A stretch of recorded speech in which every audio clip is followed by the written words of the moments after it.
আজকের বাংলাদেশে শেখ মুজিবুর রহমানকে খাটো করে দেখা খুব সহজ। ফেসবুকে একটা মিম বানানো যায়, তার মূর্তি ভাঙা যায়, তার নাম ইতিহাস থেকে মুছে ফেলার চেষ্টা করা যায়। কিন্তু ইতিহাস মিম দিয়ে মোছে না।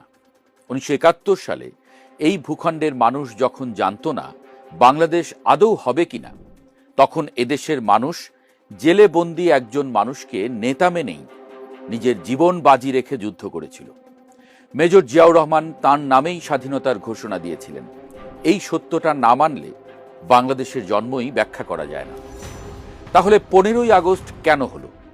এটা কি শুধু কিছু মেজরের রাগের বহিঃপ্রকাশ, নাকি এর পেছনে ছিল একটা আন্তর্জাতিক স্ক্রিপ্ট? 1972 থেকে 1975 মুজিবের শাসনামল নিয়ে সমালোচনা আছে, থাকবেই। দুর্ভিক্ষ, চোরাচালান, আওয়ামী লীগের ভেতরের দুর্নীতি, রক্ষী বাহিনী দিয়ে বিরোধী দমন, বাকশাল গঠন করে একদলীয় শাসন, এসবই সত্য। অনেকে আজ এইগুলো দেখিয়ে বলেন 15ই আগস্ট অনিবার্য ছিল। এখানেই আমাদের থামতে হবে।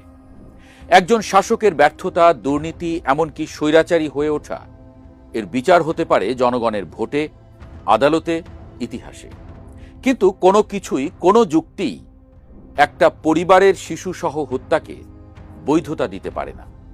যদি ব্যর্থতাই হত্যার লাইসেন্স হয়, তাহলে পৃথিবীর কোনো রাষ্ট্রনেতাই বাঁচতেন না।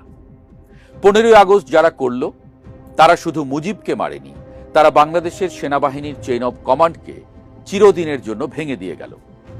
15ই আগস্ট সেনাবাহিনী শিখল, চাইলে মেজররা ট্যাঙ্ক বের করে রাষ্ট্রপ্রধানকে মেরে ফেলতে পারে, আর কিছুই হবে না। এই শিক্ষার ফল আমরা সাথে সাথেই পেলাম। 15ই আগস্টের 2 মাসের মাথায় 3 নভেম্বর ব্রিগেডিয়ার খালেদ মোশাররফ পাল্টা কু করলেন।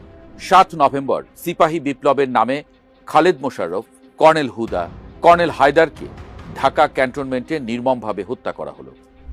এরপর 1977 থেকে 1981 পর্যন্ত জিয়াউর রহমানের আমলে 20টিরও বেশি কু এর চেষ্টা হলো। প্রতিবার শত শত সেনা অফিসারের মৃত্যু।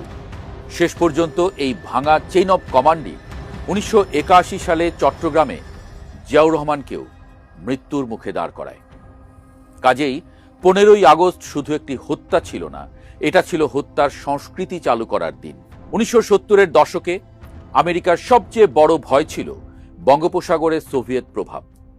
ভারত সোভিয়েতের বন্ধু, বাংলাদেশ ও মুজিবের নেতৃত্বে ভারত সোভিয়েত ব্লকের দিকে ঝুঁকে আছে।